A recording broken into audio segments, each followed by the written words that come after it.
World Corrupt is brought to you by Tommy John. Raj, these are the waning days of November. Just enough time for me to give one more fall as KS in your pants lecture to you. You're overheating 1 second, you're freezing your boys the next. To be ready for anything, you need underwear that can handle everything. It's time for Tommy John underwear. I can now attest to this personally, from personal experience, because, well, I've been wearing them during every US men's national team game this tournament. I've soiled at least 3 pairs a game. When you're wearing Tommy John underwear, you are that much more comfortable, so you can do everything better, including soiling yourself. Name a problem without underwear, and Tommy John has solved it. Well, my problem was that before Tommy John, I wasn't wearing any. Am I sharing too much? No. There you go. Problem solved. Tommy John's, a breathable, lightweight fabric, has 4 times the stretch of competing brands. They come with a no wedgie guarantee, thanks to a non-rolling waistband and legs that never ride up. Plus, they feature a horizontal quick-draw fly with over 18 million pairs sold. People love Tommy John underwear. That's why Tommy John doesn't have customers. They have fanatics. Plus, everything's backed with Tommy John's best pair you'll ever wear or its free guarantee. Go to TommyJohn.com/world. Go right now for 20% off your first order. 20% off at TommyJohn.com/world. TommyJohn.com/world. See site for details. Hey, Prime members, you can listen to Men in Blazers ad-free on Amazon Music. Download the app today. You're listening to the Men in Blazers Media Network, Suboptimal Radio. Politics, history, basic humanity are spilling out everywhere in these games. Are you okay to be representing the US? Meanwhile, there's so much discrimination happening against black people in America. One thing that I've learned, especially from living abroad in the past years, is that in the US, we're continuing to make progress every single day. For the 2026 World Cup, I just hope that our response as a nation is to realize that we're not above reproach and to deal with criticism more like Tyler Adams than FIFA.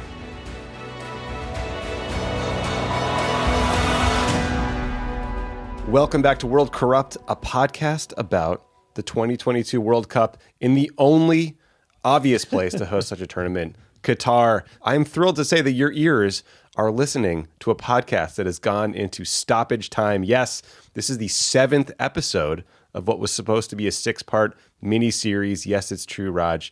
I'm just not ready to say goodbye to you, buddy. Don't want to close my eyes. I don't want to fall asleep because I miss you, Thomas. Oh, and I don't want to... By the way, how have you not changed your name officially to Tommy John? Just for... I don't know. Good question. Just for branding purposes. That's how deep we are in the World Cup action. Little bit dotty, little bit dizzy. Christian Pulisic, you're a god among men. Born in a manger in Hershey, Pennsylvania. Was his goal against Iran the single greatest use of American nut since General McAuliffe at Bastogne, Tommy? Okay, so I had to Google this one. General McAuliffe, listeners, is famous in army circles for replying with just one word to a German demand that he surrender. That word was nuts. Inspiring stuff, Raj. But I know that if General McAuliffe can survive the Battle of the Bulge, then Christian Pulisic's bulge can make it through this one. But I digress. Incredible performance by Christian and the U.S. men's team in their win over Iran.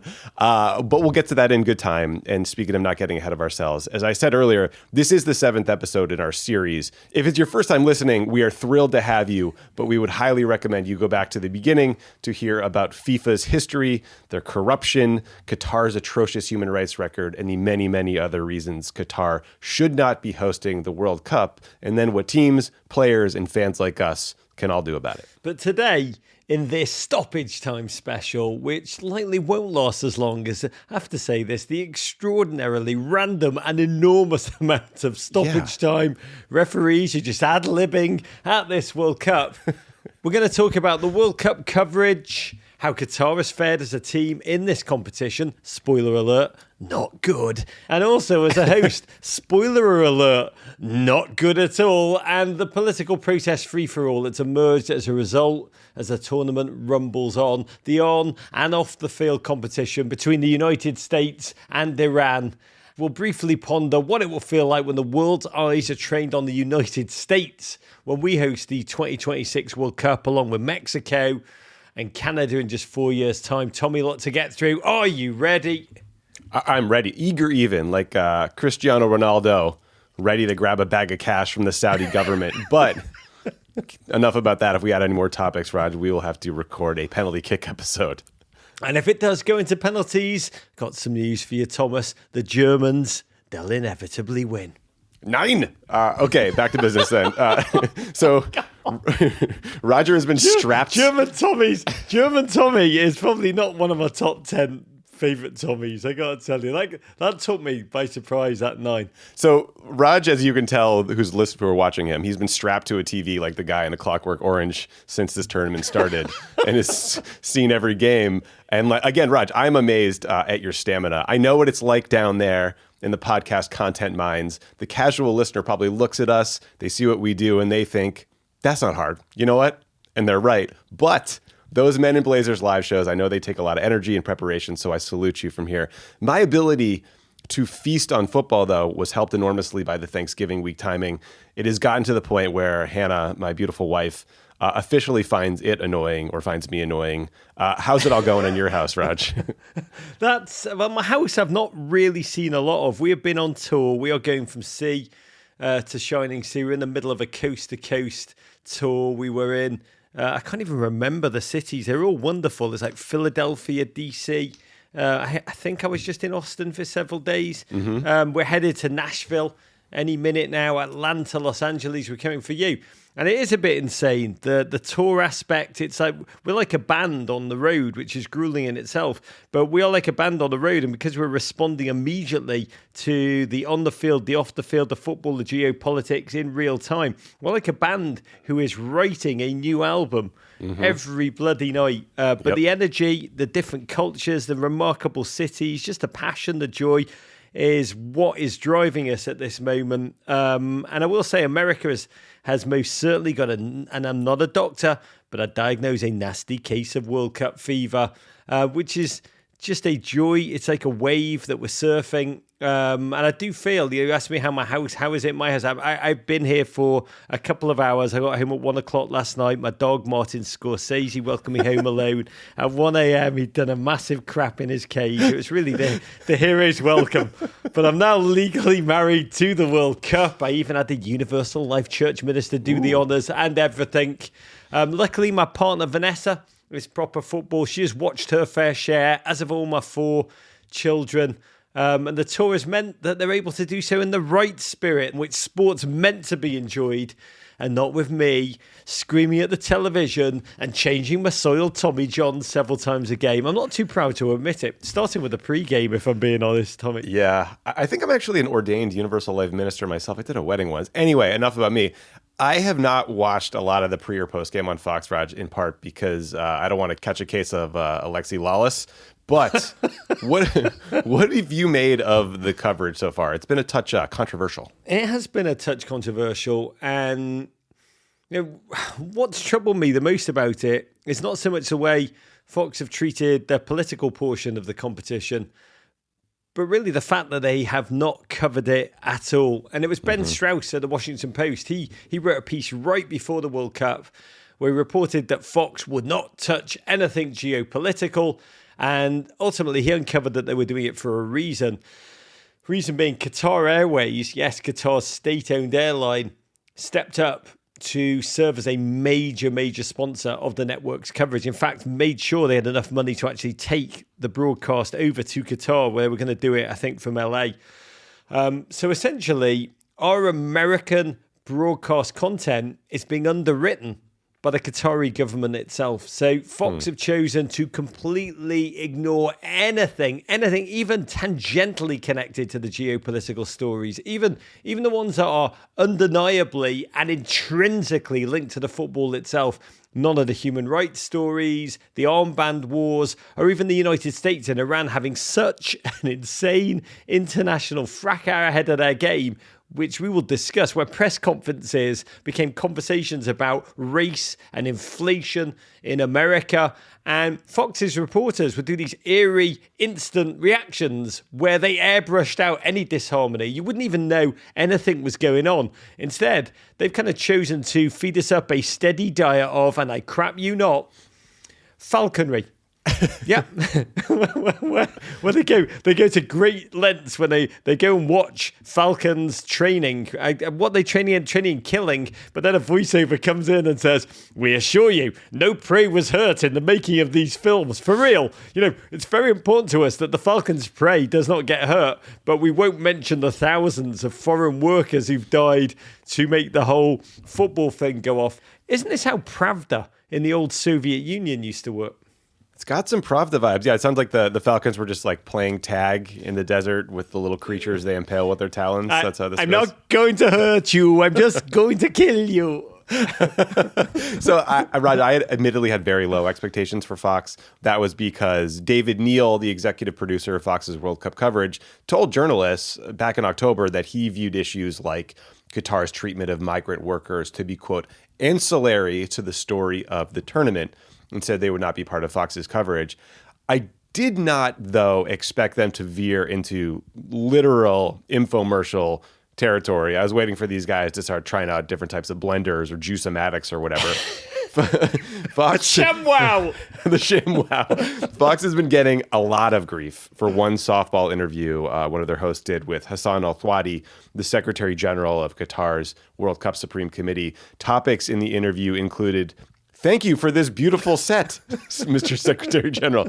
I wish I was kidding. The Washington Post, as you mentioned, they reported on this sweetheart sponsorship deal with Qatar Airways. As you highlighted last week, all of this stands in really stark contrast to some of the great coverage you've seen. The BBC has done a great job. A friend of the show, Tariq Panja, continues to report on the plight of migrant workers in his coverage for the New York Times. I know Telemundo said they were going to cover these off-the-field issues. So Fox's coverage aside, though, Raj, I have been pleasantly surprised at just how much airtime the issues around Qatar's human rights records got into the run-up, at least in the U.S.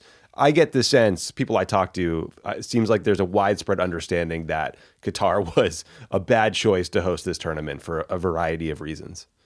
But even for those outlets that are watching it closely, that coverage of Qatar's human rights issues has cooled considerably as the games have kicked in, the competition has ratcheted up, the story of Messi is now Messiing, Ronaldo's now Ronaldoing, and also Gianni Infantino, the president of FIFA, he stopped Gianni Infantinoing, and you may remember him, listeners, we talked about him a lot on this show. The gentleman who looks like he was just plucked fresh from an open casting call for Spectre criminal masterminds who could play the next James Bond movie. He, of the insane, rambling, epic open speech, the place where whataboutism meets verbal diarrhea. Surely you remember this, dear listeners.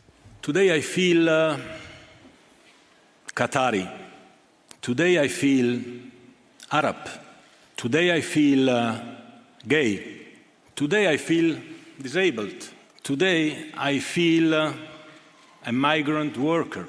So Gianni Infantino, he's quite the showman, quite likes the spotlight, and he was everywhere over the first couple of days of the World Cup. But since shooting himself firmly in the foot, that once red-haired, freckled bastard, he's gone to ground. He's been eerily silent or been silenced. Yeah, smartest thing he's done. Yeah, but what it's meant is there's been nothing to rage against. Even the International Olympic Committee, and when you say those words, even the International Olympic Committee, even they give regular briefings during the Olympics. FIFA have gone utterly radio silent. And I also think there's a moment we talked about last week when the German national team played their opening game against Japan and the players lined up in their traditional formation for that pre-game photograph. And as the camera was about to click, all 11 players covered their mouths with their right hands in a coordinated gesture. Their coach, Hansi Flick, later said it was a sign from the team, from us, that FIFA is muzzling us. And there was one problem. The team went and lost a shot result 2-1. And rather than being applauded by their home fans for stepping up in the moment, the act drew an incredibly mixed response. Viewing figures, it should be said, have been incredibly low, unusually low in Germany. There are a lot of fans in the German football, the Bundesliga. In the run-up, you may remember, huge number of banners, boycott Qatar, huge demand amongst the hardcore fans for their team not to go. So from their perspective, the gesture was too late and an empty one because they were playing and they shouldn't have been. And then there was an element of society that was just like, oh my God, you did it. You did the gesture and you lost. And I don't know how you say shut up and dribble in German. Is it die Klappe halten und dribbeln? So whatever it was shouted loud, aggressively, so aggressively that German star Ilkay Gundogan, who's an incredibly thoughtful bloke, he quickly announced, quote, the politics are finished, and that from now on, the team would just focus on the football and celebrating. And that loss almost served as a cautionary tale, as it did for Denmark. You may remember them, listeners. They have the monotone jersey where they said we'd mark the fact that we want to play a World Cup, but not in Qatar. They too crapped the bed. 2 impotent losses. They got their wish, bounced out of the tournament, leaving a lot of their fans wondering if their players were just totally distracted. So especially as we entered this Squid Games-esque portion of the group stages where teams start to be eliminated, the players become locked into their football and football only, Tommy. And there's still, off the field flare-ups of Qatar's never-ending war on the rainbow. Damn you, rainbow, you artificially non-natural thing. But the footballers, they've gone completely stump. Being mad at rainbows, I think, is comically funny to me. I like who's next, right? Sunsets, fjords. It's how we lost the unicorns, apparently. That's right. The unicorn vote is gone. I think on Wednesday of this week, so the day before we're recording this, FIFA, who are nothing if not experts at comedic timing, finally gave a public assurance that rainbow items and banners supporting protests in Iran will be allowed into stadiums, just in the nick of time for all of those fans who have been harassed by the Qatari security forces. God, I giggled then because we laugh or else we cry. Iran played games and there were just so many fans trying to bring Persian flags in, bringing women life freedom flags in, and the Qatari security cracked down on all of them. And while I'm sure, because I've tried and be a good-hearted person and believe in people, that the announcement was intended to go out before the tournament, it just got stuck in Gianni's inbox. I hit send, but I must have had no service. I'm so sorry. It's a laughable gesture because almost the moment Iran went out, 1 week into the tournament, their fans will actually have no chance to show their banners, to parade their slogans to the world because their national team will not kick a football again at this tournament. I really did feel for those Iranian players, and we'll get to that game in a bit. But speaking of teams that were eliminated, the very first to meet that fate, Raj, was Qatar, I believe. Now, is that a good showing or a bad showing for a host country? Is that a leading question, Your Honour? You tell me. Oh, Tommy. Qatar were the first team to be kicked out of the tournament. How do I put this? After they'd only gone and spent over $220 billion to host the tournament in the first place and chipped in over $2 billion more into developing elite football players in a hothouse laboratory. I mean, scientifically loaded youth development academy. It's called the Aspire Academy. We talked about it in episode 3 about the Qatari quest to build the Qatari Messi. I think the emphasis was more on the Qatari part than the Messi part, by the way they played, because their team was simply awful, losing all 3 games in what was the single worst performance by a host nation in the history of the World Cup. And by the way, in the game when they got beat for the 3rd time, against the Netherlands in a half-empty stadium, Fox made absolutely no mention that this was the single worst and fastest elimination by a host nation in the tournament's history because, again, that line undermines their right to host the bloody thing in the first place. They just kept saying, what a good showing. They're only 2-0 down right now. That's really impressive, was the kind of line that they took. And I watched it and I was just like, oh my God, My Pillow commercials are less of an infomercial than the coverage at sometimes. And look, at least the pillow is useful. I'm not sure you can say the same for Alexi Lawless's power rankings. Sorry, Alexi. I really did cheer for you back in the day. And by the way, Raj, $220 billion spent by the Qatari government. By the way, the Pay Up FIFA campaign, which is asking FIFA to set aside, or the Qatari government to set aside $440 million to help all these workers who would hurt, could be paid 100 times over with that amount of money. It's absurd. They could solve all of their political problems just by helping those folks out. But anyway, the Qatari Maroon were so bad, as you mentioned, that many of their own fans left games early. And the New York Times' James Montague, which sounds like a 15th century French philosopher that I failed to read in college. He is. Michel de Montaigne. How long have you been working here? Since the 15th century. It's changed a little bit. Straight to touch. He reported that Qatar's most vocal fans, their ultras as they're known, were bussed in from Lebanon. Now that is embarrassing. Raj, what is an ultra and why did Qatar have to import them? It's actually an amazing story. Again, we laugh because if we didn't laugh, we would weep. Ultras are hardcore football fans who live and die, follow a team, sing for the team. You have the team's crest tattooed on their person. Think essentially football's equivalent to the Bills Mafia. And these diehard fans, their whole life revolves around football in general and their team in particular. I love Bills Mafia. I hope the Ultras do elbow drops through folding tables like the guys up in Buffalo. Raj, are you the lead Everton Ultra? Tommy, I'm probably about 150 pounds and a tummy tattoo away from being considered an Everton Ultra.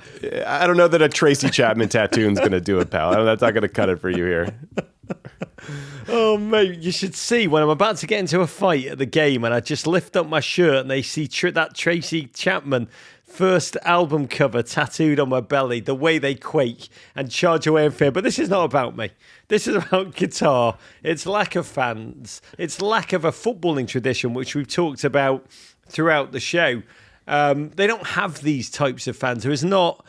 Qatar and the word ultra just do not go together, and they do not go together for a reason, because there are bona fide football fans in Qatar for sure, a few. And football, if you ask yourself, is it woven into the fabric of society in such a way that they'd have these type of fans like you do in other countries? Absolutely not. And the reason for it is actually fascinating. And I'm not sure if you've heard, Tommy, but Qatar, they've got an oppressive regime at the wheel running things. I did. I heard that a little bit. Don't know if you knew that, TV. Read that somewhere. They see the songs crafted on the bleachers in football-mad nations like Tunisia, Algeria, Morocco, Lebanon. They see them as a threat, not just to football, but they see to their very standing, because the football fans have chants that have often been the soundtracks to anti-government protests, and so often football fandom is deeply connected to uncontrollable revolution, to uncontrollable dissent. And because Qatar wants to squash these movements before they occur, they're a nation that simply will not tolerate any kind of organised football fandom. Look, and in fairness, right, there's not that many people in Qatar to begin with, so maybe the lack of support is explainable or understandable, which is, I'm sure, what the Qatari government did per usual. They were open, they were candid, they admitted to the world that they were paying off these folks. There was transparency, right? Close, Tommy. Instead, the New York Times reporter, who sounds like a 15th century French philosopher, he realised that in watching Qatar's first game, where there was probably like 1,000 fans all wearing the same shirt, a maroon-coloured shirt with Qatar in English and Arabic, and they were so passionate and they were so organised and they chanted, and long after all the other Qatari fans had left, they kept bringing it. And he noticed they've got lots of tattoos. And he also knew enough to say, that is not common for Qataris. So he went, spoke to them, and it turns out, well, here's the backstory. The Qatari organisers of this World Cup were terrified that their team would take the field and have absolutely no atmosphere. So they did the logical, rational thing. They started to scout fans, recruit fans in nearby Arab countries. They particularly like the Lebanese clubs. And they went out there and almost auditioned them, these ultras, offered them free flights, accommodations, match tickets, food, plus a small stipend. I feel like I'm doing the sale, closing the deal now, to bring essentially ultra culture, import it to Qatar's World Cup games. These fans were essentially mercenaries. So the fans that we keep seeing on the broadcast, They keep showing these maroon shirts, the ones with Qatar written all over them. So excited for their nation, so excited. They're not Qatari football fans at all. They're essentially paid actors, extras. And now some of the fans quoted in the New York Times, they do say that as Arabs, it's their job to support a fellow Arab nation. But the entire thing, this whole story, is just given off, almost reinforced that stink of artifice and engineered atmosphere and just the complete artificiality and sterility of the whole thing. I think in the TV biz, they call it Atmos. I bet there are a lot of migrant laborers in Qatar who would have loved a stipend. They would have loved an afternoon off and a free ticket to a game. But, I guess that wasn't the image that Qatar wanted to portray. And by the way, Roger, this is the second major New York Times story about Qatar paying fans to come to the World Cup. Who wrote the other one? De Tocqueville. Was it de Tocqueville who wrote the other one? I think Rousseau wrote that one, yeah. They also paid fans of a bunch of teams, participating teams, to attend as long as those fans would agree to only post positive things about the host nation, Qatar, but also to narc out other people who were criticizing Qatar on social media. So, when you add it all up, it makes the whole thing feel artificial. It is basically the Splenda of World Cup tournaments. Oh, and on this podcast, we're hashtag Team Sweet and Low, baby. Raj, I know you're on the road, on the pod, on the stage, pretty much everywhere at this point, covering the World Cup. Can I give you a little diet hack? Keep the air conditioning on, even in winter, to help combat the meat sweats. That's a good one. But I want to tell you about a product I use literally every day. It's called AG1. I've been taking it for years. I love it. It doesn't taste super healthy. It's got a kind of a mild, tropical taste that I actually look forward to each morning. Oh, sounds perfect for chasing down some Prince's hot chicken, extra, extra, extra hot, while I'm in Nashville. Perfect for chasing down any hot prince. You hear that, Harry? It's time to reclaim your health and arm your immune system with a convenient daily nutrition. 1 scoop in a cup of water every day. That's it. No need for a million different pills and supplements to look out for your health. To make it easy, Athletic Greens is going to give you a free 1-year supply of immune-supporting vitamin D and 5 free travel packs with your first purchase. All you have to do is visit athleticgreens.com/corrupt. Again, that's athleticgreens.com/corrupt to take ownership over your health and pick up the ultimate daily nutritional insurance. Do you think AG1 is Merrick Garland's personalised license plate? Are you self-conscious about your smile due to stains? Like me. Are your teeth aging you? Is this a personal ad written just for me? Popular food and drinks are known to stain teeth. Tell me about it. So what can you do to brighten your smile? Well, you should give Smile Actives a try. Smile Actives, what is it? Safe, effective, easy to use, and it will keep you smiling proudly. Raj, I've been using Smile Actives for a long time, and I can say this is a product I really do like. It's simple, it's easy to use, and it helps me feel less conscious about that second and third and maybe fourth cup of coffee in the morning. Does it work on wooden teeth? I'm asking for a friend. Tell Honest Abe that I will check on that one. But what I can tell you right now is that Smile Actives makes a teeth whitening gel that can simply be added to your toothpaste every time you brush your teeth.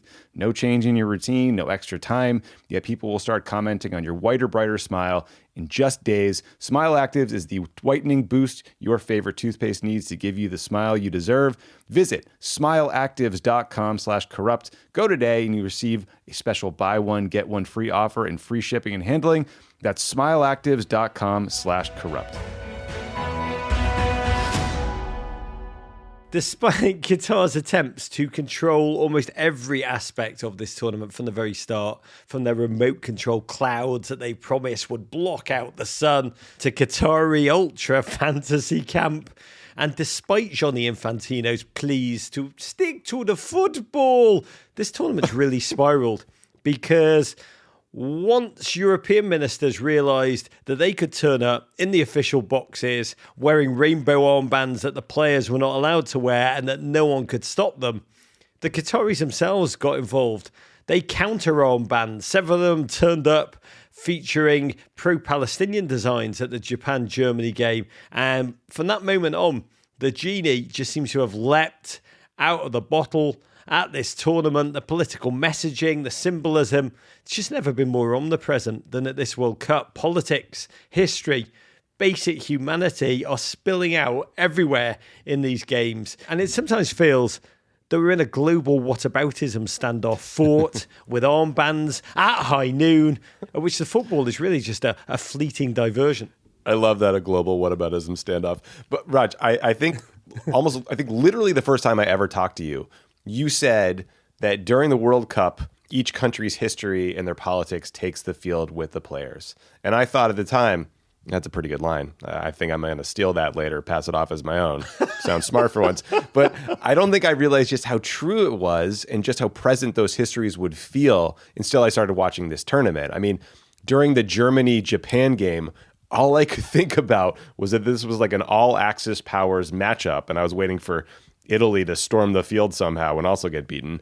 They didn't make it, by the way. History was there again when Tunisia beat its former occupier France. There was Iran versus England. The list goes on and on and on. And it just, I think, underscores how ridiculous it was for FIFA president Gianni Infantino to ever pretend that sticking to football was an option, right? And so my take on the endless armband duels is just like, let everybody fire away. You know, if Qatar's response to criticism of their human rights record is to highlight the treatment of Palestinians, I would argue that that is a pretty cynical deflection that doesn't address the underlying issues. But I too want to see negotiations that lead to a Palestinian state and better life for the Palestinian people. So let's air it all out and let's talk about these issues in a respectful way and stop trying to silence people, especially players. It's also manifested itself in much more flickering, menacing ways than just armband breakdance battles. Serbia's Football Association, they hung a controversial flag, put it up in their locker room before the Brazil game, and the flag showed an outline of Kosovo, one filled with the colours of the Serbia flag and the words "No Surrender." Instantly, the Football Federation of Kosovo, who are not in this tournament, they filed a complaint to FIFA, which has opened up disciplinary proceedings against the Serbian Football Association. Tommy, can you just explain the previous hit? Yeah, I'm not a fan of this one. So Kosovo is a tiny little landlocked country wedged between the Black Sea and the Adriatic Sea. If you're trying to imagine it in your mind's eye, basically you go due north of Greece and you're there. So Kosovo was part of Yugoslavia until the early 90s when the country started to break up, and that breakup unleashed all kinds of fighting and warfare and just horrors. And the fighting included a brutal crackdown by Serbia against ethnic Albanians who were seeking independence in what's now known as Kosovo. That fighting only ended after NATO got involved and started bombing Serbian targets. Kosovo later declared independence in 2008, but to this day, there are NATO peacekeeping forces in Kosovo, up in part because the current Serbian president has vowed to never recognize Kosovo as an independent country. So over the summer, there were flare-ups again. Kosovo accused Serbia of stirring up ethnic tensions. They said that effort was actually backed by the Russians. So this flag that was hung up in the Serbian team's locker room basically says, Kosovo, you don't exist, and we will keep fighting until you are under our control. It's incredibly inflammatory, some argued genocidal language.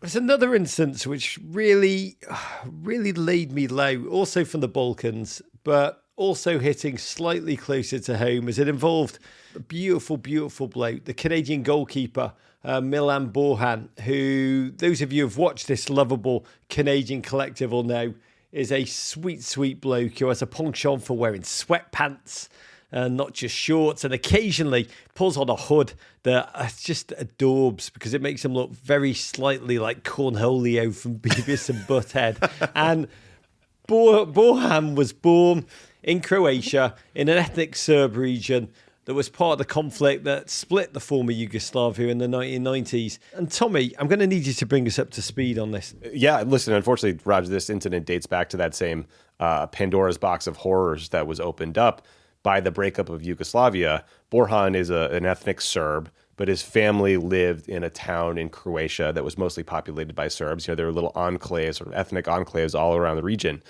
And that is, they lived there until his family had to flee their hometown in 1995 when it was taken by Croatian forces. And there were stories at the time that Serbs were so desperate to escape that they fled on tractors. And Croatian fans at this Canada-Croatia game apparently held up a flag with a John Deere tractor on it in the name of Borjan's hometown in an effort to taunt him, which is, very classy to mock families who are desperately trying to escape a war. Classy. And honestly, watching it was horrifying. And I know that the Qatari security teams in the stadiums were probably so bloody busy hunting down all those dangerous rainbows to have time to handle something linked to war atrocities and, death. But America, the country that I love so much, even they couldn't escape the mire of politics and history at this World Cup. And this became clear earlier this week when the US ramped up for that win or go home game against Iran. Spoiler alert, they won. But Iran, that nation that's really been at the epicenter of so much of the politics of this most political World Cup, largely because of the women's rights protests currently sweeping that nation. Let's start there, Tommy. Tell us what's happening in Iran. Yeah, we touched on this a little bit last week, but, Iranians have been out on the streets protesting since September when a young woman named Mahsa Amini was murdered by Iran's so-called morality police. I can't bring myself to call them the morality police because they're really just thugs who harass and arrest women if they believe they aren't dressed conservatively enough, like if a little bit of hair is showing from under their headscarf, for example. And when these protests started, they really were focused on the treatment of women, the actions of the morality police, and just the horrible way that, women were plucked off the street and just beaten and bruised in police stations. But over time, the crowds have grown, and as so often happens in these protest movements, the list of demands has grown too, and you see people now calling for essentially regime change, death to the dictator.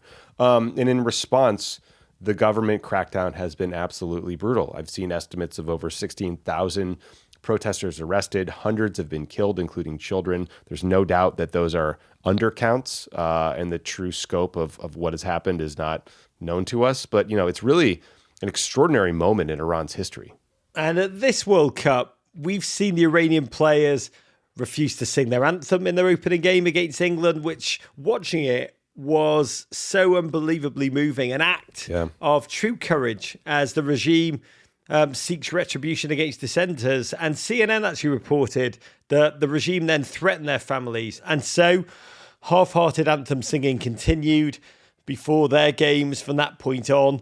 We've also seen women, life freedom banners and Persian flags sprouting from fans in the stands. There was one brave woman who came to the game wearing a jersey with Mahsa Amini's name on the back of it. She stood there briefly for the cameras. She had blood paint dripping down her face. It was one of the most striking images of this whole tournament. Qatari security, got to say, quickly on that one, shirt confiscated. I imagine they've got this gigantic room in every single stadium, which is just chocker full of rainbow stuff that they just open the door and fling more in there. The leprechauns in there, yeah. Anyway, the Iranian team's appearance, their bravery in this tournament, it's been such a source of light, a complex source of light, but we really can't say enough about it. And that's all background.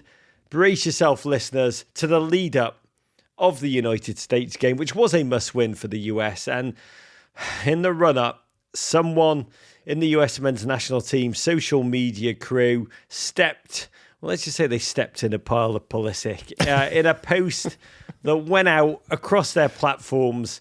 For about 24 hours, they decided to remove the symbol of the Islamic Republic from the center of the flag on their postings, only showing its red, white, and green stripes. It was let's say it's a well-intentioned but incredibly clumsy attempt to support the protests that are happening across that country. Let me just quickly say why I felt like that social graphic was a bit of an own goal, Raj, if you will. So, first of all, thank you. It just sort of seemed insulting to everyone. I'm not sure who's aided by like a crappy photoshopped image that was only up for 24 hours and then pulled down as the players and the coach of the U.S. team had to brief the press and say they weren't consulted about this whole thing. It felt like a bit of a half-baked attempt at clickbait that came not long after a truly embarrassing tweet at and about Taylor Swift that we won't talk about more. I'm very comfortable criticizing Iran's supreme leader. I'm comfortable criticizing its elected officials and Iran's security services, but not the people of the country. I don't want to insult them. And as a country, as a nation in the United States, we have to be mindful that we have a complicated history with Iran. In 1953, the United States, backed by the British government, supported a military coup in Iran that toppled its democratically elected leader. The United States then helped prop up a pro-Western but hated government for decades for oil revenue, basically. It was called the Shah. And then in 2013, President Obama cut this historic deal with Iran to prevent them from getting a nuclear weapon, which Donald Trump pulled out of before slapping more economic sanctions on them. So the moral of the story here is that, the U.S. men's team Twitter intern or whatever wandered into a bit of a political minefield here, and they would probably be better off sticking to thirsty messages about Taylor Swift, even if we can forget that one ever happened. But I will just say, wandering into the Taylor Swift fan base is a geopolitical minefield. Ooh. It's a dangerous game. Be in careful. Its own account, but yeah, BTS is the only one that's scarier, if we're being honest. But the keyboard brinkmanship was really just the amuse-bouche for all that followed, because the Iranian state media agency, Tasnim, called for the US team to be immediately booted from the entire tournament. They threatened, get this, to file a complaint to FIFA's ethics committee, which had a startling effect. You almost heard the entire world just turn around and laugh and be like, what? FIFA's pretending that it's got an ethics committee. Amazing. I mean, it was just, it's not much that truly unites us around the globe, but I think just lolzing that there's a door somewhere in FIFA with the title ethics committee written on it is just, it's like me having a hairstyle committee. Anyway, the poor US players and manager suddenly caught in a swirling geopolitical storm in which the State Department had to step in, put out a press release to make it clear to everyone that it had not been involved at all in any of this, that it was just a US soccer intern going full send on those graphics.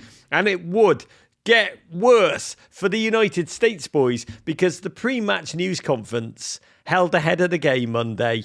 In it, Iranian journalists engaged our 23-year-old captain, Tyler Adams, from Wappingers Falls, in an exchange that quickly went global. Tyler, this question is for you. My name is Mila Javamardi from Press TV.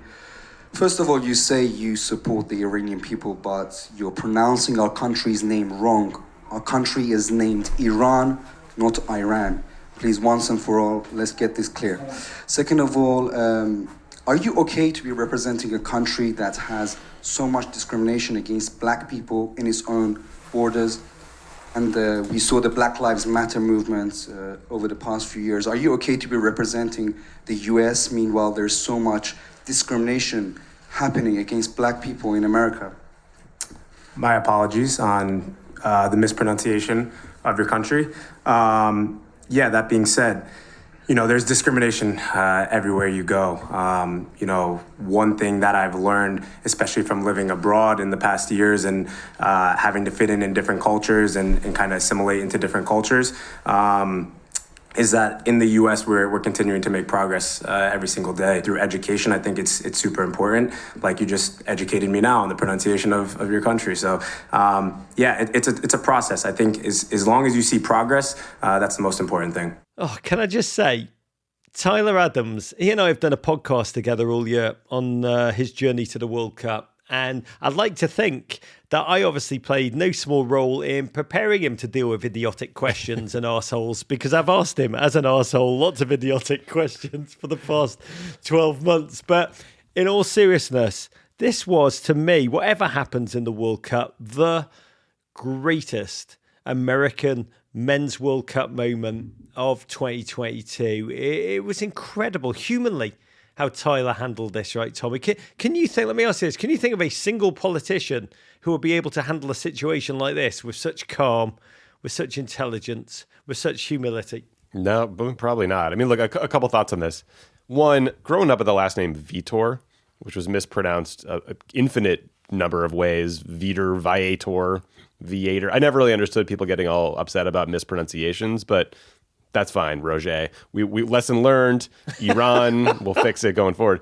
But look, truly, credit to Tyler Adams, mostly just for being unflappable there in front of the entire world. I mean, he showed grace, humility. He didn't get mad at really kind of a cynical effort to invoke his race.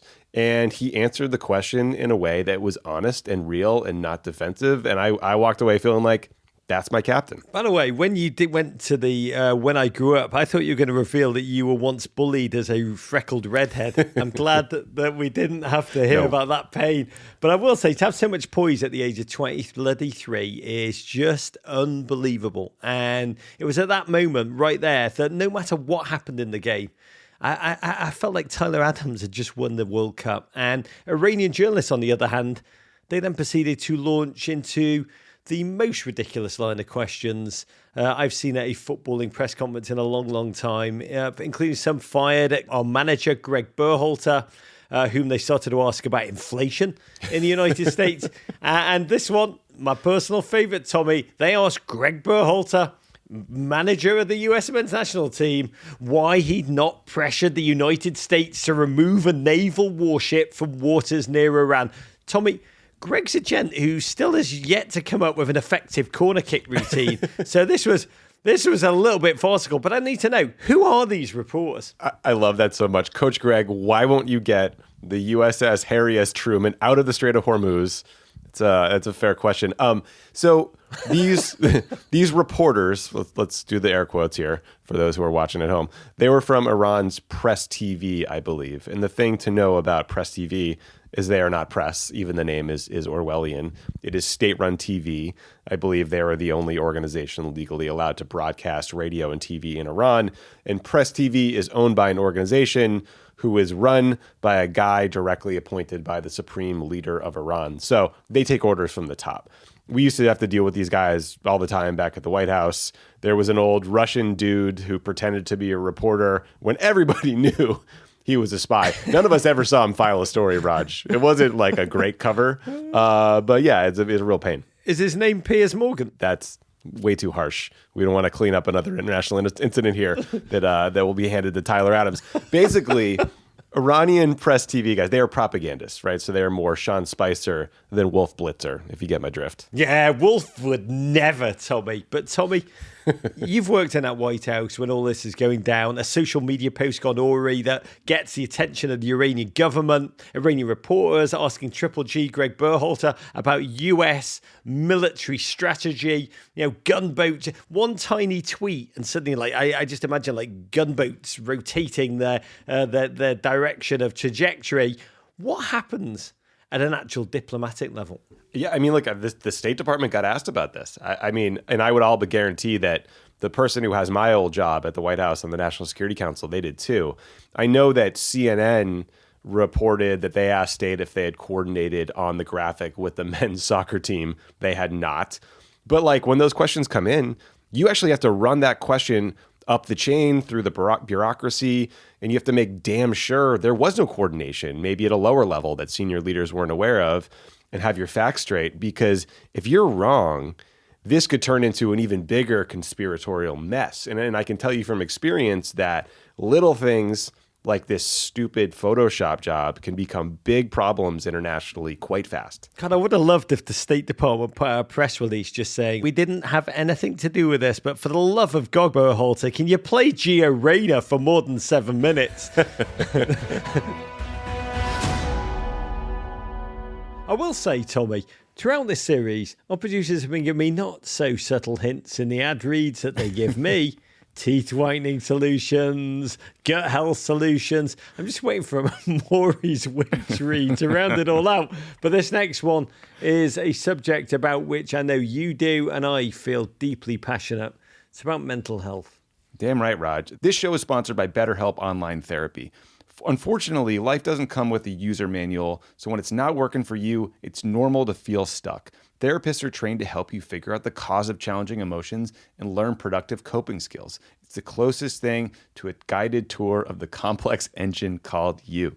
Right now, we're both living a lot of life. Tommy V and I will say that the one thing that's truly helped me get through challenging times is just simply verbalizing these issues.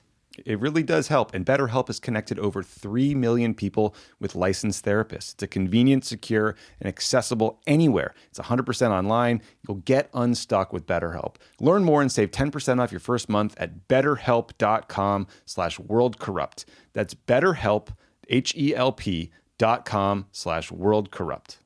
Support for World Corrupt comes from Wise, the universal account that lets you send, spend, and receive money internationally. With one account for over 50 currencies, who exactly is Wise made for? It's made for Austrians uprooting to Australia, Swedes safaring in South Africa. It's made for businesses in Tokyo and pleasure in Miami.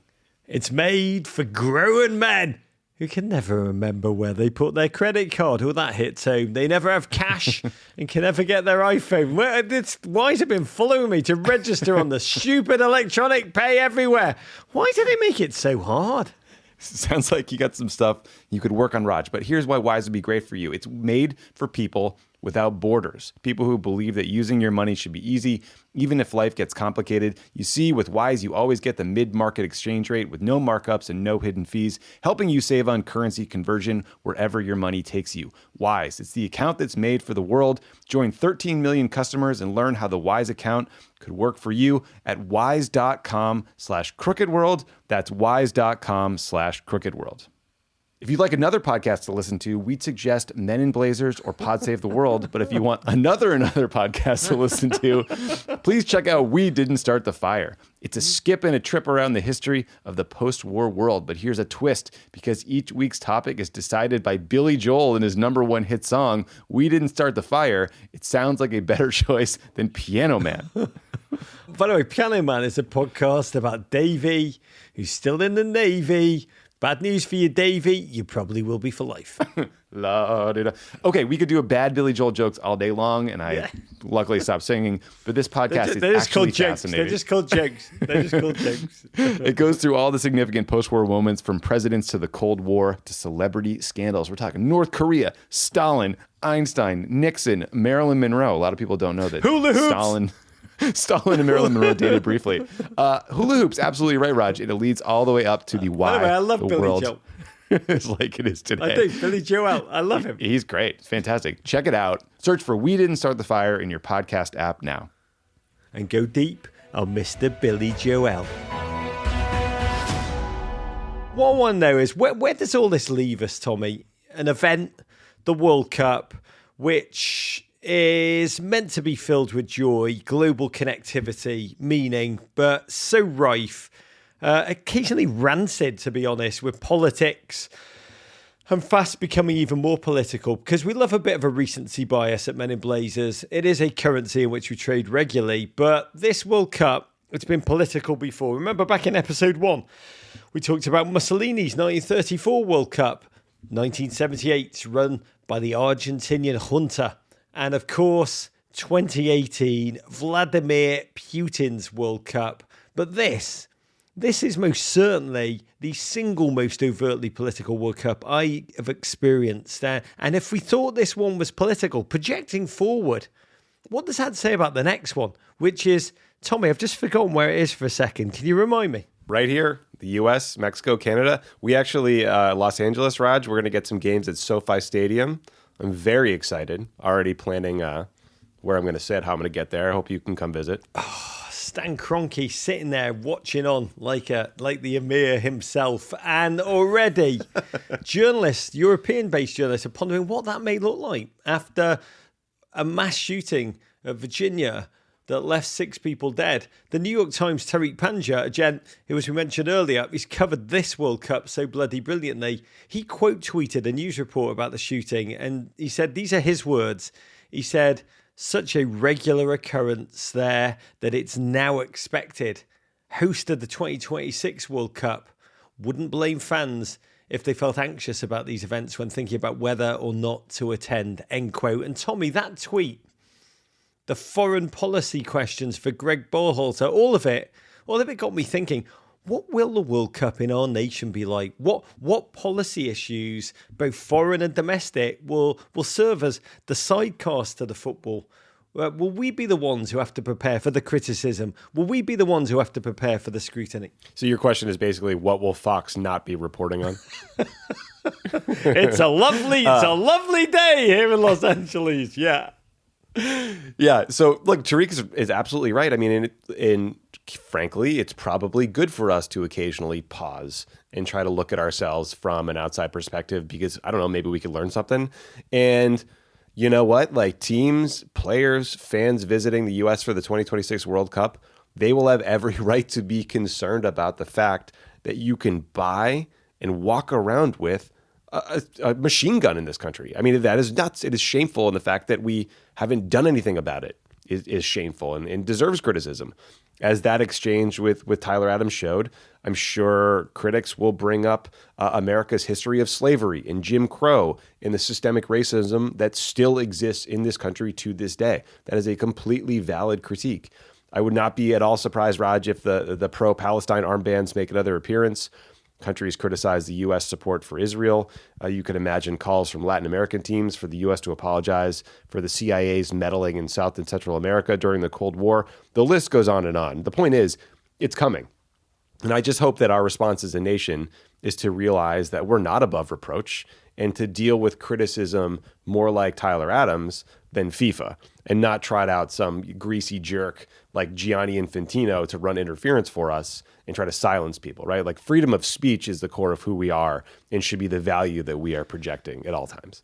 And we will have a rainbow, just an arc, please God, from sea to shining sea. And with that, we bring this episode of World Corrupt to a close. Tommy, I know that we're both living a lot of life right now. I just want to wish you and your partner at this incredibly special time just health, joy, and human wonder, and your entire team at Crooked Media the best. You are a beautiful bloke. I've loved every single second we've spent together creating this series. And to be clear, dear listener, this is not us closing the door on the possibility of another episode once things settle down, or once Gianni Infantino records some kind of diss track aimed at the kids who bullied him for being a ginge.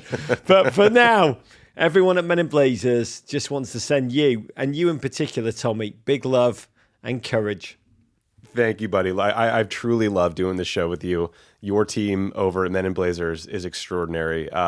You guys have given me the gift of this time together, the series. Unfortunately, you have turned me into something of a football fanatic. I don't know that Hannah is thrilled about that. In 2023, here's what we're going to do. We're going to get those tummy tattoos, right? Tracy Chapman for you. We'll go to Mom for me, maybe, or something like that. We're going to go to Goodison Park. We're going to find the first guy who has a bad thing to say about Christian Pulisic. And then we'll probably make some jokes. I don't know. That's all we can do.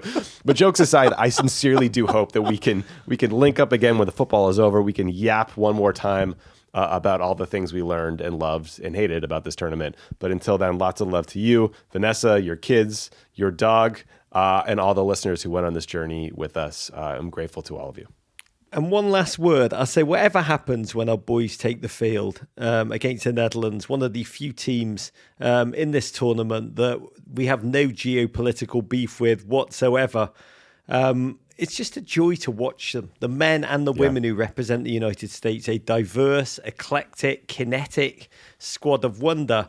And in this time of chaos, in this time of division, let's just marvel at them, because they are one of the few things that just, whoever you are, wherever you are, whatever you believe in, they really make us all dream, and they give us a sense of unity. And ultimately, that's the final thing I'm incredibly grateful for at this World Cup. Godspeed, gents.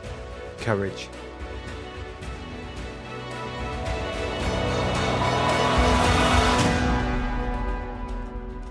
World Corrupt is an original podcast collaboration from Men in Blazers and Crooked Media's Pod Save the World. Alongside Roger Bennett, I'm your host, Tommy Vietor.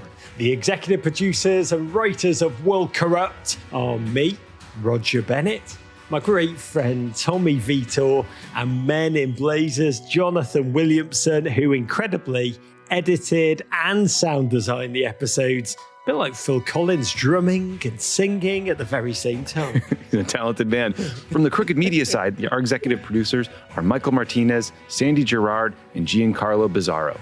Our producers are Ryan Wallerston and Haley Muse. And our associate producer is Saul Rubin. For Men in Blazers, our producers, Miranda Davis and Martin S. This episode was fact-checked by Nikki Shaner-Bradford. Music by Vasilis Fotopoulos. With editing assistance from Nick Ferschel. Additional production support from Crooked Media's Zuri Irvin, Kyle Seglin, and Ari Schwartz. And Men in Blazers Mix Discarood. Special thanks to Crooked Media's Julia Beach, Amelia Montooth, and Matt DeGroot. As well as Men in Blazers, Scott Debson, Michael Milberger, and Alex Sale for their promotional, social support, and love. Hey, Prime members, you can listen to Men in Blazers ad-free on Amazon Music. Download the Amazon Music app today. Or you can listen ad-free with Wondery Plus in Apple Podcasts. Before you go, tell us about yourself by completing a short survey at wondery.com/survey. Messi, Ronaldo, Neymar. The biggest names in soccer stand up to represent their country on the world's biggest stage in the 2022 World Cup.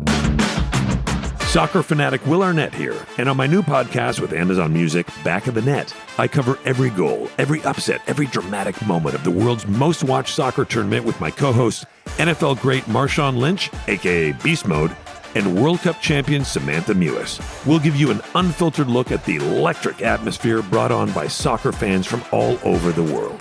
And you'll also hear about the player who hasn't changed his game socks in the last 3 months. Prime members, listen to the Amazon Music exclusive podcast Back of the Net in the Amazon Music app. Download the app today.